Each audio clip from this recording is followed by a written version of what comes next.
So recently I've had my freedom of speech rights infringed upon by Instagram with the help of some cowardly and dastardly fiends who think they can escape accountability by lying to Instagram about my videos. My video was removed because it was said to be a hate speech or symbols of hate. And all I really said was that people were the face of terrorism. Not all white people, just the ones that are actually terrorists. And again, I'm not saying that all white people are terrorists. That wouldn't be a responsible statement. But I know how you all get when you all get emotional. I know how you all respond when you don't like what I'm saying on Instagram. Didn't I call it? Ironically, since then, I've seen nothing but hate speech in the media and more acts of racism and terrorism. Or is it terrorism and racism? I don't know. Sometimes I get confused. White supremacy, that's the problem. This is a hoax. Just like the Russia hoax. It's a conspiracy theory used to divide the country and keep a hold on power. That's exactly what's going on. This morning, mounting disbelief over these photos and cell phone video. They show a pair of white police officers on horseback in Galveston, Texas, walking a handcuffed black man they've just arrested to a staging area using a rope. There's no excuse by the way they treated my brothers, no excuse. We are angered at the words of racism. This has been a big issue for the black community since the Civil War.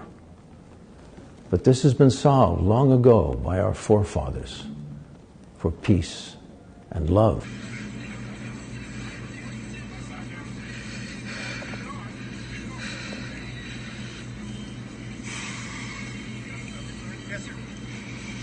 And as I see it, anger is among the old chains that were binding to the people of slavery, old wounds that still seem fresh. Let me talk about old wounds. The Holocaust. That, my friends, are wounds that live among the Jewish and non-Jewish that lost lives. This week, leaked FBI documents obtained by the Young Turks revealed that black identity extremists are now among the agency's top counterterrorism priorities for this administration.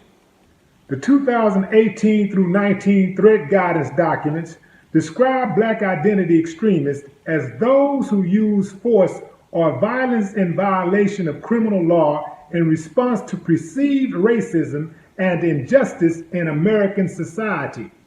Perceived racism and injustice in American society ain't nothing perceived. It's a reality.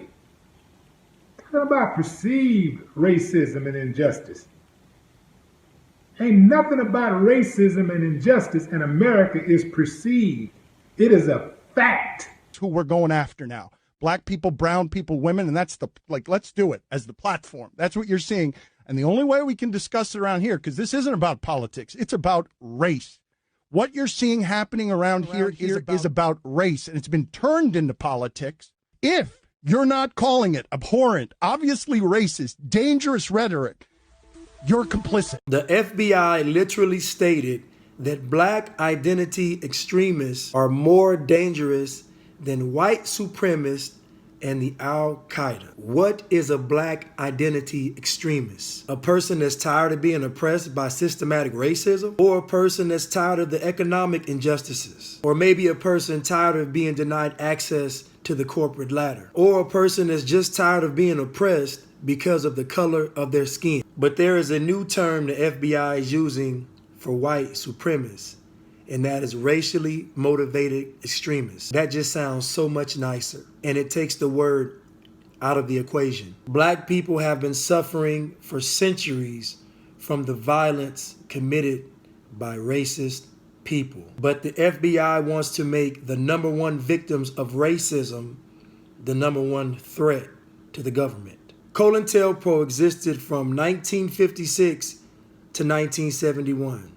During that time period, most of our black leaders were assassinated. COINTELPRO's main objectives was to stop the unification of black groups fighting against systematic racism and oppression, and to stop the rise of the black messiah that would unify black people.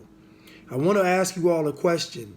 why would the unification of black people be a threat to the government? I want to remind you all that in 1999, United States government agencies were found guilty in the assassination of Dr. Martin Luther the King Jr. And the mafia was involved, I might add. So the FBI making black identity extremists the #1 threat to the government is literally history repeating itself. At 6:15, we walked on the balcony, and he was talking to people in the courtyard.